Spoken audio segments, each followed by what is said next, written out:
Hello and welcome back to Sophie Loves 10. Today I'm here with my UnderHypedReads wrap up. So I did the update midweek and not much has happened since then, I'm not going to lie. I'm just going to quickly go through the books that I have read and the one that I finished that I was talking about that I was going to finish. So the books that I have read is Liming Life and Death by Amos Oz, which I gave 2 stars to. Wasn't that hooked on the plot, didn't really get the gist of it. Lyra's Oxford by Philip Pullman, and I gave 4.5 stars to this. I really liked it.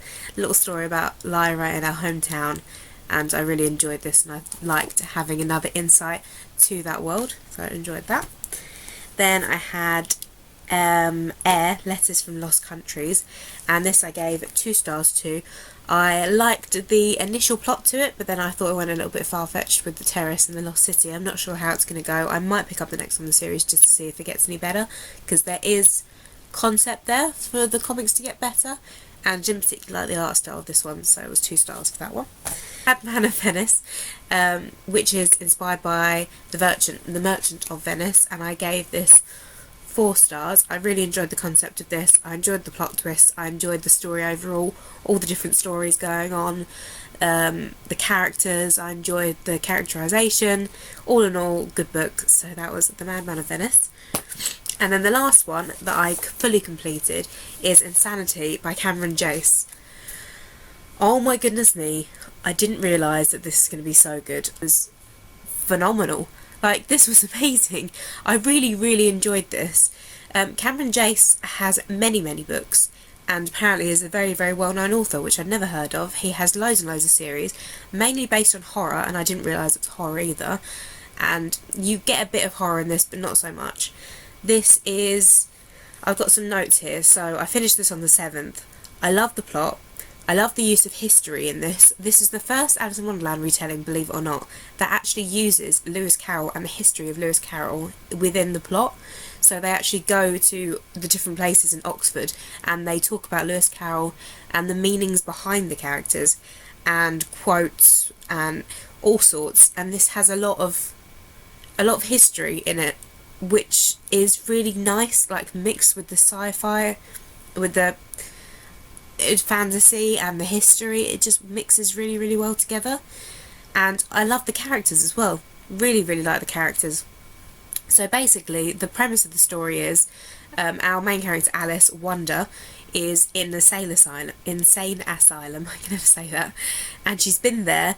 She just realises she's been in a haze for like several years, and she realised that she's killed her friends, all of her school friends and her boyfriend, on a school bus. But there's a lot more behind it. They're in the asylum. Why can't I say this? There is another person who is in one of the VIP cells, they call it in this book, and he is called the Pillar, and he is a notorious serial killer, and he was a psychology professor and then went crazy and turned to a serial killer. But he is kept based on the character of the Caterpillar. He walks around with a hookah or a nargila or a shisha, whatever you want to call it, one of the smoking pipes, and he walks around and he kills people with the... I don't know why I'm laughing, I just thought I can imagine it being quite funny to watch, with the pipe. So there's that. They're in the asylum together, and there's another serial killer called the Cheshire Cat, and he's based obviously on the Cheshire Cat, and he's been killing girls, and there's 7. The 7th one is the girl that we're following in this book that Alice becomes friends with, and every time he kills the girl he makes them smile, so he stitches their mouths up and their eyes open and stuff, so they're smiling. It's quite gruesome.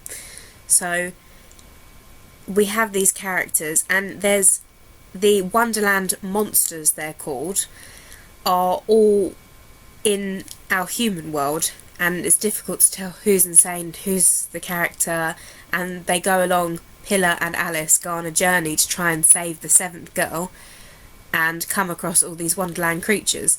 Alice is meant to be the saviour, but we don't know if it's Alice. And at the all towards the book and at the end of the book we don't know if things are actually happening.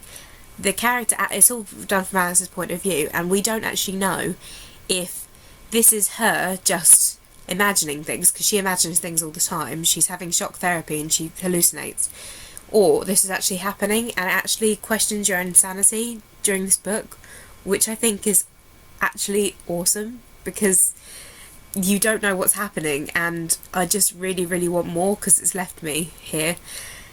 The other problem is, a very, very big problem with this book, major problem, is there's 7, and probably counting, of these books. So I've ordered the next one, and it's coming here in 2 days, so I'm going to be reading the next one and seeing how it goes. But it's a commitment, isn't it? Like 7 books. So we'll see how it goes, but I'm really, really, really enjoying this, so I think I'm going to have to read the next one and see how it goes, and I'm going to keep hanging to see how it goes, because I really, really want to read all of these books now. I kind of want to have just a week of just gorging myself. So on my notes, I wrote that the one downside from this is I didn't like, there's the story behind the Cheshire Cat, and I thought it was a little bit childish, and I didn't really like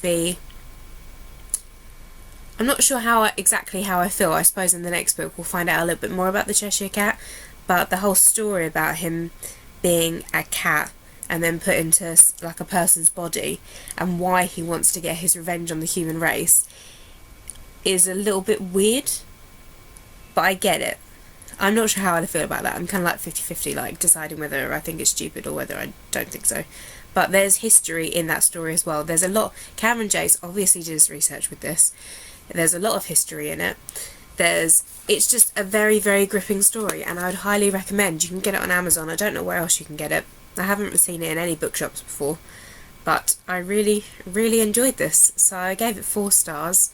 Probably go up to 5, to be honest. Like, I'm really, every time I think about this, I think actually how much I enjoyed this. So I have that one, which I really, really did enjoy. Did I mention that? I enjoyed it. And the last one that I have been reading but I haven't actually finished yet, and I probably won't finish it anytime soon because I'm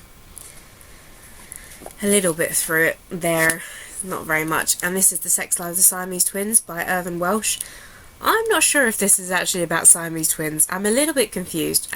Basically, we've got our main character who stumbles across a fight, and she saves 2 guys, and she's a personal trainer, and she did some martial arts stuff, and it was all filmed by another woman, and Lucy, sorry, Lena's the other woman. Lucy starts to become a little bit like in the media, and she's being offered jobs and stuff at the moment, and within her personal trainer she meets the Lena who filmed the video. Does that make sense? She's the witness that filmed the video that made Lucy famous, and Lena is overweight and goes to see Lucy to be her personal trainer. Lucy is not a very nice person. She's